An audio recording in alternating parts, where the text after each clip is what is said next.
नमस्कार। कक्षा 10 के साइंस के लेसन जैव प्रक्रम में आज हम जानेंगे कि हमारे शरीर में ऑक्सीजन और कार्बन डाइऑक्साइड के परिवहन और विनिमय की व्यवस्था किस प्रकार होती है।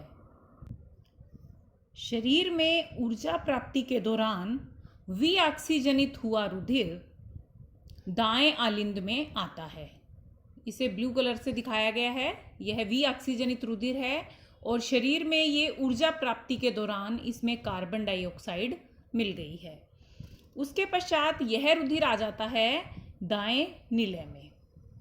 फिर इसे फुफ्फुस धमनी के द्वारा फुफ्फुस में भेज दिया जाता है। फुफ्फुस में साफ होने के बाद इसे फुफ्फुस शिरा द्वारा बाएं आलिंद में डाल दिया जाता है और फिर बाएं नीले में आने के पश्चात इसे पूरे शरीर में विभिन्न अंगों तक भेजा जाता है। हमारे शरीर में ऑक्सीजनित और विऑक्सीजनित रुधिर को मिलने से पूरी तरह रोकने की व्यवस्था होती है। इस प्रकार ऑक्सीजनित और विऑक्सीजनित रुधिर का अलग अलग रहना काफ़ी लाभदायक होता है। इससे हमारे शरीर को उच्च दक्षतापूर्ण ऑक्सीजन की आपूर्ति हो पाती है। सभी स्तनधारी जीवों को उच्च ऊर्जा की आवश्यकता होती है, क्योंकि शरीर का ताप नियत बनाए रखने के लिए भी इन्हें ऊर्जा की आवश्यकता होती है। हम नियत तापी प्राणी हैं। बाहर भले ही ताप 45 डिग्री सेल्सियस हो या 0 डिग्री सेल्सियस, हमारे शरीर का ताप 37 डिग्री सेल्सियस रहता है। मेंढक जैसे उभयचर और बहुत से सरीसृप 3 कोष्ठ वाला हृदय रखते हैं। इनके हृदय में 2 आलिंद और 1 निलय होता है।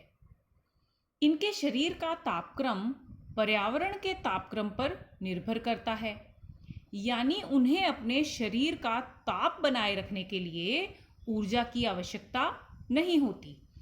इसलिए वे ऑक्सीकृत और विऑक्सीकृत रुधिर का कुछ सीमा तक मिलना भी सहन कर लेते हैं।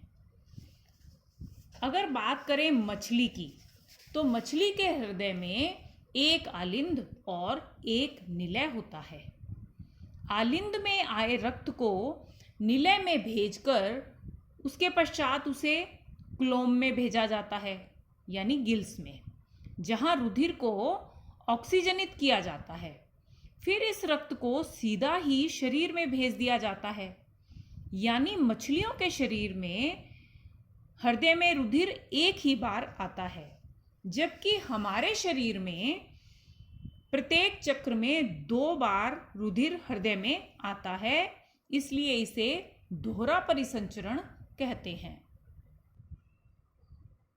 अब बात करते हैं रुधिर वाहिकाओं के बारे में। हृदय में रक्त को लाने वाली और हृदय से रक्त को ले जाने वाली नलिकाएं रुधिर वाहिकाएं कहलाती हैं। इनमें आती हैं धमनियां, शिरा, केशिका।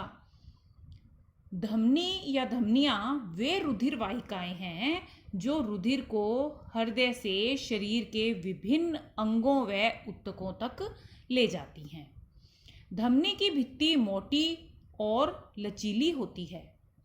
इनके मोटी और लचीली होने का भी एक कारण है, क्योंकि जब रुधिर को हृदय से विभिन्न अंगों तक भेजा जाता है तो हृदय रुधिर पर उच्च दाब लगाता है, यानी हृदय रुधिर को पंप करता है।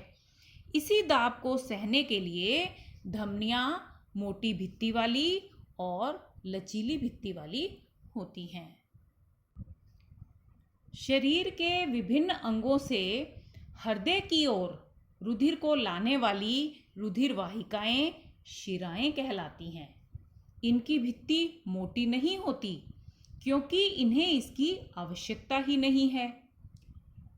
शिराओं में एक दिशीय, यानी एक ही दिशा में प्रवाह देने वाले वाल्व पाए जाते हैं, जो रुधिर को हृदय की ओर ही प्रवाहित होने देते हैं। किसी अंग तक शुद्ध रक्त लेकर गई धमनी वाहिकाओं में विभाजित होती जाती है। मानो यह कोई धमनी है, किसी अंग में पहुंची तो यह छोटी छोटी वाहिकाओं में विभाजित होती जाती है और विभाजित होते होते यह इतनी पतली हो जाती है कि इसकी भित्ति सिर्फ एक कोशिकीय मोटी होती है। बाल की तरह बारीक होने के कारण इसे केशिका कहा जाता है। इस पतली भित्ति से होकर ही पदार्थों का विनिमय होता है। ये केशिकाएं आपस में मिलकर शिराओं का निर्माण करती हैं, जिनसे रुधिर उस अंग से हृदय की ओर प्रवाहित होता है।